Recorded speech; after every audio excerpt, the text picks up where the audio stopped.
1953 project സൈപ്പ് അന്നത്തെ പട്ടികജാതി കുട്ടികൾക്ക് വേണ്ടി നിർമ്മിച്ച ബാർഡോഹി നഴ്സറി സ്കൂൾ തുടർന്ന് ഹരിജൻ വെൽഫെയർ ഡിപ്പാർട്ട്മെൻറ്റ് ഉൾപ്പെട്ടിരുന്നു. നല്ല രീതിയിൽ നടത്തിക്കൊണ്ടിരുന്ന നഴ്സറിയിൽ ബിഷപ്പ് ഹൗസിൽ നിന്നും ആഹാര സാധനങ്ങൾ നൽകിയിരുന്നു.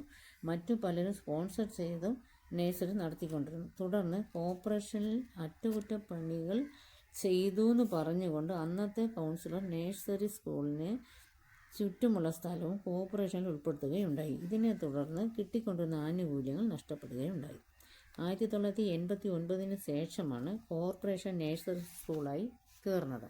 2015 ശേഷം ഇലക്ഷനിലൂടെ കടന്നു വന്ന കൗൺസിലർ മേരി പുഷ്പം 20ഓളം കുട്ടികൾ പഠിച്ചുകൊണ്ടിരുന്ന നഴ്സറി സ്കൂളിനെ അറ്റകുറ്റപ്പണിയുടെ പേര് പറഞ്ഞ് അടച്ചിടുകയുണ്ടായി.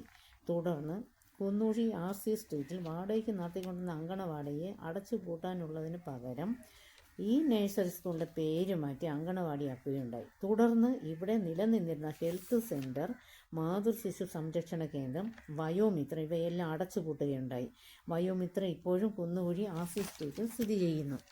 ഇവിടെ ഇരുന്ന് ആർക്കും അങ്ങോട്ട് പോകാൻ പറ്റാത്തൊരു അവസ്ഥയിലാണ്.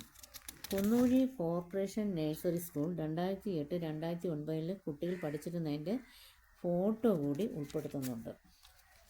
മേരി പുഷ്പം വന്നതിന് ശേഷം ബാട്ടയിൽ പ്രദേശത്തെ കുട്ടികളുടെ പഠിത്തം നഷ്ടപ്പെടുകയും ഇവിടുത്തെ കുട്ടികൾക്ക് എഴുതാനും വായിക്കാനും അറിയാതാവുകയും പുതിയ തലമുറയിലെ കുട്ടികൾക്ക് നഴ്സറിയിൽ പഠിക്കുന്നതിനുള്ള സാമ്പത്തികമില്ലാതെ കഷ്ടപ്പെടുകയും ചെയ്യുന്നു.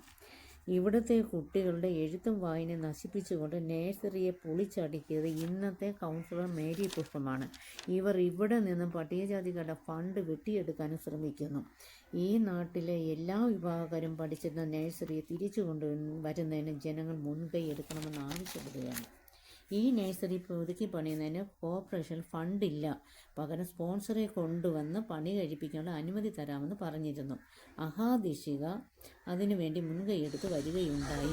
തുടർന്ന് അതിൻ്റെ മറുപടി ഇതുവരെ ഒന്നും ഉണ്ടായിട്ടില്ല. മറ്റേതെങ്കിലും സ്പോൺസർമാരെ കണ്ടെത്തണമെന്ന് ഞങ്ങൾ ആവശ്യപ്പെട്ടിട്ടുണ്ട്.